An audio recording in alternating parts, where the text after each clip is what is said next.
centre de référence amylose, AL et autres maladies par dépôt d'immunoglobuline a été labellisé en 2006. J'en suis le coordinateur, je suis hématologue et on l'avait créé avec Franck Bridoux qui est néphrologue à Poitiers. Et depuis notre nouvelle relabellisation en 2023, il y a un deuxième centre constitutif qui est le service d'immunohématologie de l'hôpital Saint-Louis à Paris, dirigé par Bertrand Arnulf. Et on a 24 centres de compétences tout autour du territoire, avec un centre à La Réunion.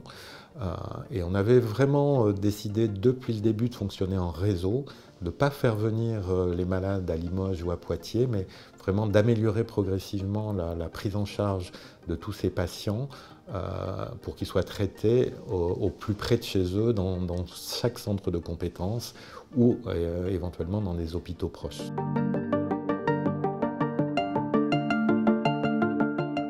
Les maladies dont on s'occupe sont rares. La plus fréquente, c'est l'amylose, AL, environ 60% de ces pathologies.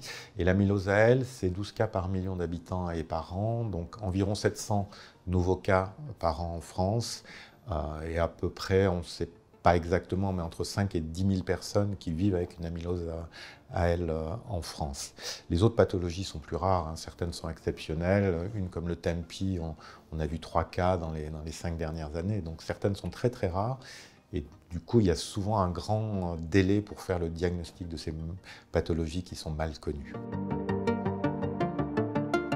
L'atteinte principale, c'est l'atteinte cardiaque, c'est 3/4 des patients. C'est une cardiopathie qu'on appelle restrictive, qui donne une insuffisance cardiaque progressive. La deuxième atteinte, c'est l'atteinte rénale. C'est à peu près 65% des patients. Et puis, tous les autres organes, sauf le cerveau, peuvent être atteints par cette maladie. C'est une maladie très complexe. Et c'est pour ça que c'est une maladie qui demande une collaboration entre toutes les spécialités. On collabore particulièrement avec les néphrologues pour cette maladie, mais aussi pour toutes les autres dont on s'occupe. Et également beaucoup avec les cardiologues, avec les neurologues, avec les hépatologues, avec les dermatologues. Enfin, vraiment, c'est une maladie qui demande une collaboration de toutes ces spécialités. La première mission du centre de référence a été d'améliorer la prise en charge des patients sur plusieurs axes. Le premier, c'est le diagnostic. Il y a eu une étude faite par l'association de malades amylose, avec qui on travaille beaucoup depuis la création du centre, qui a montré qu'il fallait plus d'1 an pour que les patients soient diagnostiqués avec une amylose AL et qu'ils voyaient en médiane 4 médecins avant que le diagnostic soit fait.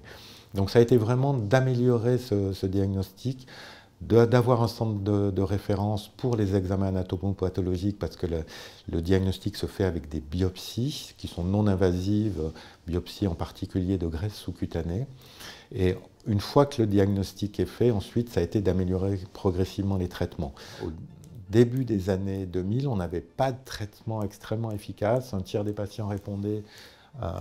Malheureusement, la médiane de survie des patients était relativement courte, c'était 1 an et demi environ. Et puis on a amélioré ça de façon continue avec l'apparition des traitements.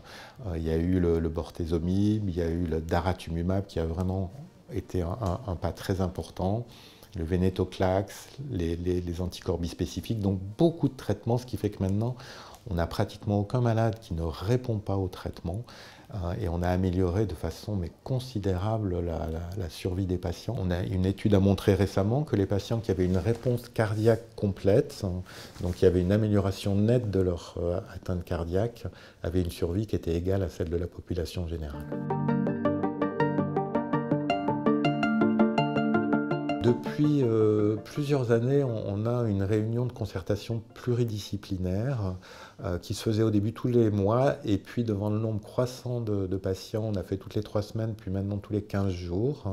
Donc ça se fait en visioconférence, et donc tous les 15 jours, on discute avec des médecins d'un peu tous les centres français, mais aussi de Belgique, de Suisse et quelquefois du Maghreb, enfin de pays francophones. On discute des cas qui posent problème. Par exemple, en 2023, on a eu plus de 500 dossiers présentés pour 422 patients. 60% étaient des amyloses. Et c'est extrêmement utile parce qu'on est plusieurs médecins spécialistes du domaine de toutes ces gammapathies monoclonales de signification clinique, hein, en particulier Poitiers évidemment, Caen, Paris, Toulouse, Lyon. Et on arrive à faire des diagnostics qui ne sont pas forcément faits dans ces maladies complexes et surtout à essayer de définir le meilleur traitement possible. On a un rôle de formation important. On est plusieurs médecins du centre de référence à avoir fait beaucoup de topos un peu dans tous les centres français. On se déplace pas mal pour ça, pour faire un enseignement sur ces maladies rares qui sont souvent mal connues. On a 2 réunions par an nationales, une qu'on fait pour toutes les amyloses, en collaboration avec les autres centres de référence, parce que les amyloses c'est compliqué, hein. Il y a les amyloses à L, mais il y a aussi les amyloses par dépôt de transthyrétine, amylose héréditaire ou non, et les amyloses inflammatoires. Et donc, une des réunions dans l'année, c'est pour toutes ces amyloses. Et la deuxième, c'est la réunion du centre de référence, où on fait une mise au point sur toutes ces maladies, les diagnostics et les traitements. Limoges est vraiment un centre important pour la recherche sur toutes ces pathologies liées aux immunoglobulines monoclonales. C'est le labo d'immunologie Crible, dirigé par Christophe Sirac, qui vraiment travaille dans plusieurs domaines. Ils viennent de publier la première souris transgénique qui fait de l'amylose. On a réussi à faire produire par cette souris une chaîne légère monoclonale qui avait été ce qu'on appelle clonée chez un patient. C'est la chaîne légère d'immunoglobuline du patient et ça recrée la maladie amylose, en particulier au niveau cardiaque. Et ça va être extrêmement utile pour expérimenter les traitements qui arrivent, qui vont permettre d'éliminer plus rapidement les dépôts d'amylose. Ils ont aussi mis au point une technique pour détecter des tout petits clones, c'est-à-dire une toute petite quantité de cellules anormales au niveau de la moelle et du sang, et de caractériser précisément les immunoglobulines monoclonales produites, ce qui permet de faire le diagnostic de certaines maladies avec vraiment une grande précision, et puis de détecter si les malades sont vraiment en rémission après la chimiothérapie, ou s'il persiste des cellules anormales sur lesquelles on va pouvoir agir. Vous trouvez toutes les coordonnées du centre, que ce soit Limoges, Poitiers ou Paris, ou les centres de compétences, sur notre site internet. Et puis vous pouvez aussi contacter l'association de patients, l'association française contre l'amylose, qui a aussi un site internet. Et c'est une association très réactive et qui est très utile et qui fait une bonne coordination entre les patients et le centre de référence.